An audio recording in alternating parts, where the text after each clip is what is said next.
Hello friends, welcome to health tips with doctor Manish. आज know your test series में हम बात करेंगे एक बहुत ही common test serum PSA level के बारे में।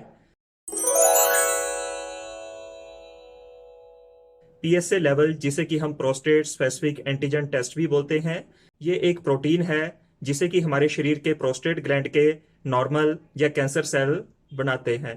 प्रोस्टेट स्पेसिफिक एंटीजन एक ट्यूमर मार्कर है जो कि हमारे शरीर में प्रोस्टेट ग्लैंड के कैंसर्स को फाइंड करने के लिए बहुत ही उपयोगी है। जैसा कि आप जानते हैं, प्रोस्टेट ग्लैंड सिर्फ आदमियों में होता है, तो ये टेस्ट भी हम आदमियों में ही करते हैं, औरतों में हम इस टेस्ट को नहीं करते। कई पेशेंट्स हमें पूछते हैं कि क्या अगर हमारा प्रोस्टेट स्पेसिफिक एंटीजन बढ़ जाए तो इसका मतलब हमें प्रोस्टेट कैंसर है। तो friends, prostate specific antigen prostate के कैंसर में तो बढ़ता ही है, इसके अलावा कई ऐसी कंडीशंस हैं जिसमें भी ये प्रोस्टेट स्पेसिफिक एंटीजन के लेवल बढ़ सकते हैं।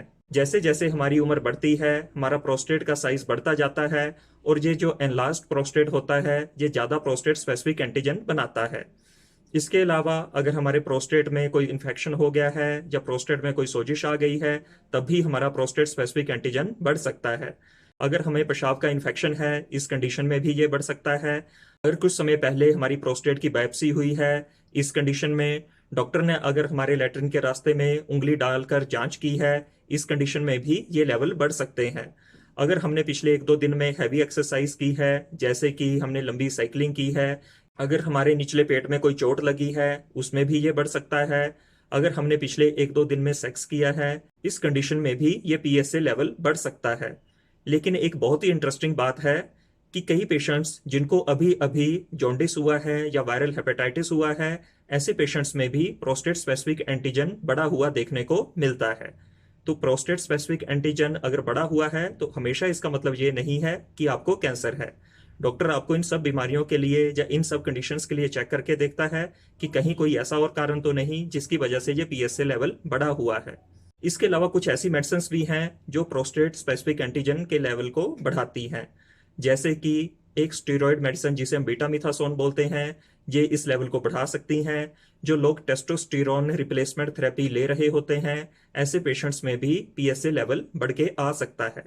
कुछ ऐसी मेडिसिन होती हैं जो इन लेवल्स को कम करती हैं और हमारे रिजल्ट्स फॉल्स नेगेटिव, मतलब कि हमारे शरीर में ये लेवल्स बड़े होते हैं लेकिन जब हम चेक करते हैं तो उनकी वैल्यू कम आती है। इसे हम फॉल्स नेगेटिव रिपोर्ट्स बोलते हैं। कुछ मेडिसिन हैं जैसे कि पेन किलर्स, जिसमें एस्प्रिन, ब्रूफिन, नेप्रोक्सन, ये कुछ मेडिसिन हैं जो इस लेवल को कम करती हैं। इसके अलावा कोलेस्ट्रॉल की मेडिसिन, अटोरवास्टैटिन, सिम्बास्टैटिन, बीपी की मेडिसिन जैसे थायजाइड डायोटिक्स, जैसे कि हाइड्रोक्लोरथायाजाइड और क्लोरथैलिडोन, ये मेडिसिन भी पीएसए लेवल को कम करती हैं। कुछ मेडिसिन जो प्रोस्टेट के साइज को कम करती हैं, जैसे फिनास्ट्राइड, ड्यूटास्ट्राइड, इसकी वजह से भी हमारे शरीर में पीएसए की लेवल्स कम देखने को मिलते हैं। तो फ्रेंड्स, जब भी हम पीएसए की रिपोर्ट को देखें तो हम कैसे पता करें कि हमारा पीएसए बढ़ा हुआ है कि नॉर्मल है।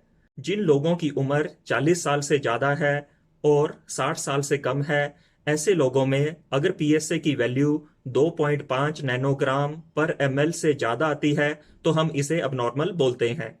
इस उम्र में पीएसए की ज़्यादातर वैल्यू 1 नैनोग्राम पर एमएल से कम होती है, लेकिन अगर ये 2.5 एमएल से ज़्यादा हो जाए तो हमें देखने की ज़रूरत पड़ती है कि ये क्यों बढ़ रहा है।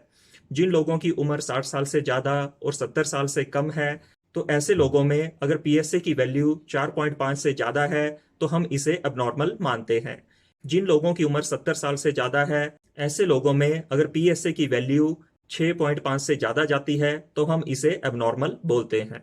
अगर हम सिंपल भाषा में बोलें तो अगर पीएसए के लेवल 4 नैनोग्राम से कम है तो हम इसे नॉर्मल लेते हैं, पर अगर ये 4 से ज़्यादा है तब हम इसे एबनॉर्मल मानते हैं। अगर पीएसए लेवल्स 4 से ज़्यादा हैं और 10 से कम है, इसका मतलब ऐसे लोगों में प्रोस्टेट कैंसर होने के चांसेस बाकी लोगों के मुकाबले में ज़्यादा हैं।